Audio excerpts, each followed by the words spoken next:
Right now, deep inside your brain, a thin arch of white fiber called your fornix is eroding, thinning, strand by strand, every single day, and the neurologists who scan it admit they have no way to switch it off. It's not a tumor. It's not a stroke.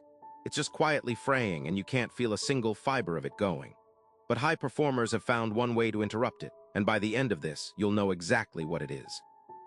Picture a cable, no thicker than a pencil, curving under your brain like a question mark.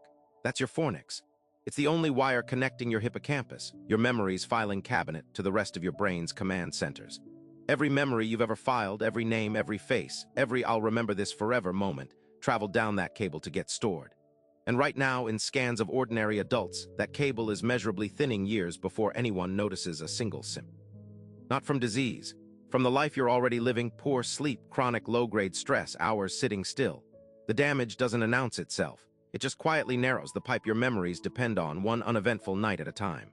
Here's the part that should unsettle you. Fornix erosion doesn't show up as forgetting your keys. It shows up first as something smaller and sneakier, a half-second delay retrieving a word you know, a face you recognize but can't immediately place. Your brain compensates so well so fast that you never register the lag as a warning. Underneath that seamless cover, the fiber bundle is losing density.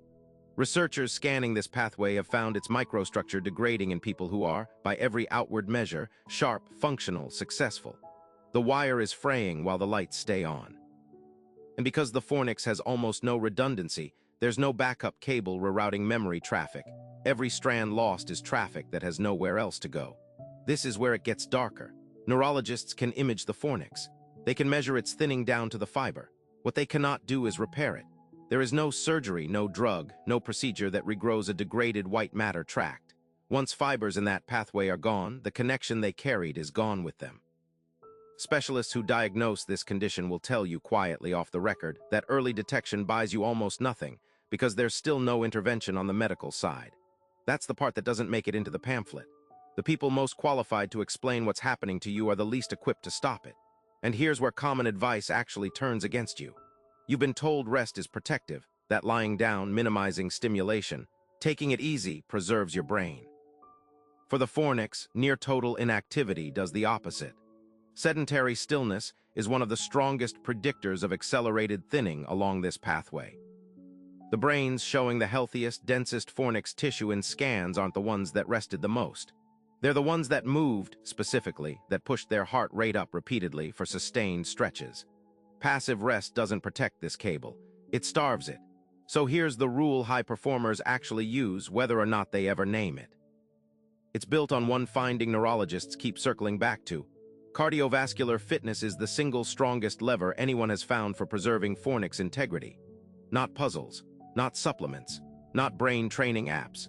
Sustained aerobic effort, the kind that gets your heart working 20 to 30 minutes most days, is consistently linked to denser, healthier fiber tracks along this exact pathway. The mechanism isn't mysterious. Elevated cardiovascular output increases blood flow and growth, signaling to exactly the tissue this cable is made of. High performers who protect their memory this way aren't doing anything exotic. They're just refusing to let their cardiovascular system idle. They've made peace with a rule most people never hear. Your memory's wiring is downstream of your heart rate, not your puzzle app. Tonight, this doesn't require a plan. It requires one 20-minute window before your next full night's sleep, a brisk walk that turns into a jog, stairs instead of the elevator, anything that holds your heart rate up long enough to matter.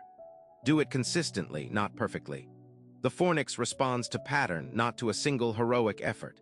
One hard session won't reverse thinning that took years to build.